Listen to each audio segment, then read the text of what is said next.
Assalamualaikum warahmatullahi wabarakatuh. Alhamdulillahilladzi hadana lihada wa ma kunna linahtadiya laula an hadanallah. Asyhadu an la ilaha illallah wa la syarikalah wa asyhadu anna Muhammadan abduhu wa rasuluh, amma ba'du. Muslimin muslimat yang berbahagia, pertama-tama marilah kita panjatkan puji syukur kehadirat Allah Subhanahu wa taala karena pada tahun ini kita diberi kesempatan untuk menemui bulan Ramadan, bulan yang penuh magfirah. Sampai saat ini kita juga masih diberi kenikmatan untuk bersujud kepadanya. Karena nikmat sujud itulah nikmat yang paling indah, nikmat yang paling besar yang akan kita nikmati nanti di yaumil akhir. Sholawat salam kita haturkan kepada junjungan Nabi Muhammad SAW yang di akhir zaman nanti akan kita tunggu syafaatnya. Muslimin muslimat yang berbahagia, ada sebuah cerita, ada seorang petani yang sedang beristirahat di bawah pohon beringin. Dia istirahat karena lelah bekerja. Di sebelah pohon beringin itu tumbuh sebuah pohon semangka yang berbuah cukup besar. Kemudian petani itu berpikir, Allah mengapa menciptakan pohon beringin ini punya buah yang kecil, padahal pohonnya besar. Sedangkan buah semangka ini pohonnya kecil, tapi buahnya besar. Allah ini tidak adil ini.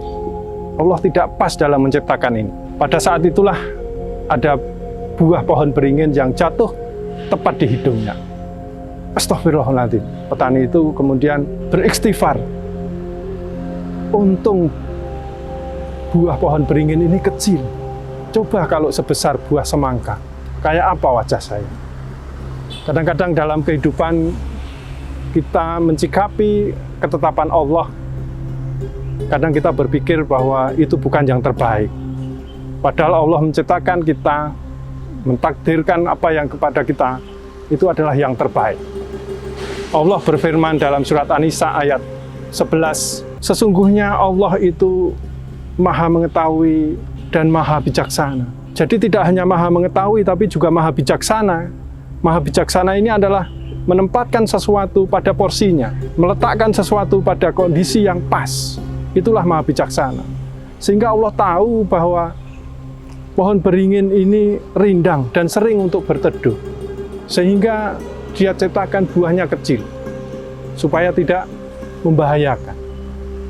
Tapi kadang-kadang kita memang dalam mensikapi ketetapan Allah memang sulit kadang-kadang. Padahal Allah juga sudah berfirman dalam surat An-Nisa ayat 19, wa asa antakrohu sayyan wa ja'alallahu fihi khairon katsira. Mungkin kamu tidak menyukai sesuatu, padahal Allah menjadikan padanya kebaikan yang banyak. Ada sebuah cerita pada tahun 2018, ada seorang penumpang pesawat yang pada saat itu dia terlambat untuk boarding, kemudian dia marah-marah pada petugas karena tidak bisa boarding karena sudah terlambat dan dia ketinggalan pesawat.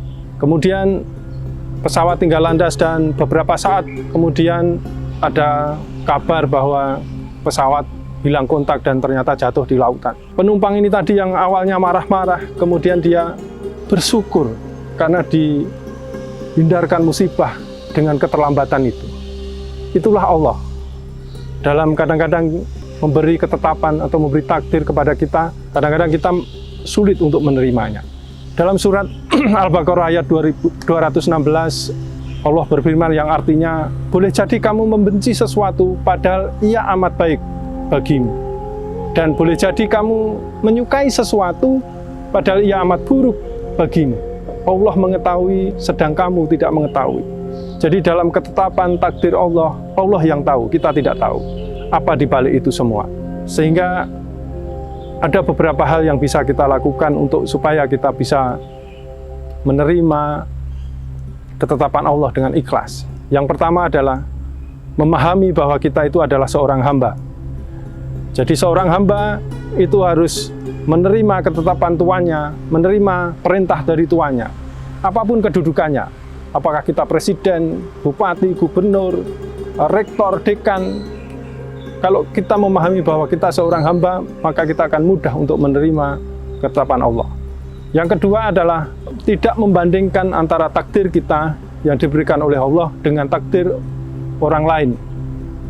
Ketika kita membandingkan, maka kita akan sulit untuk menerima kadang-kadang, karena takdir orang lain kok lebih bagus dan sebagainya.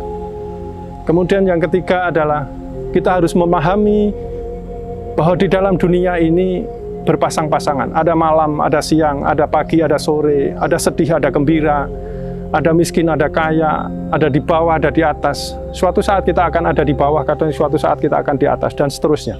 Jadi itu harus kita pahami bahwa itulah takdir yang diciptakan oleh Allah. Kemudian yang keempat adalah bahwa dimanapun posisinya, dimanapun kondisinya kita, itu ada sisi positif yang kita bisa ambil dan itu kita syukuri. Jadi kondisi apapun itu harus kita syukuri. Itu akan memudahkan kita untuk menerima apa yang ditakdirkan oleh Allah. Mungkin demikian yang bisa saya sampaikan pada kesempatan kali ini.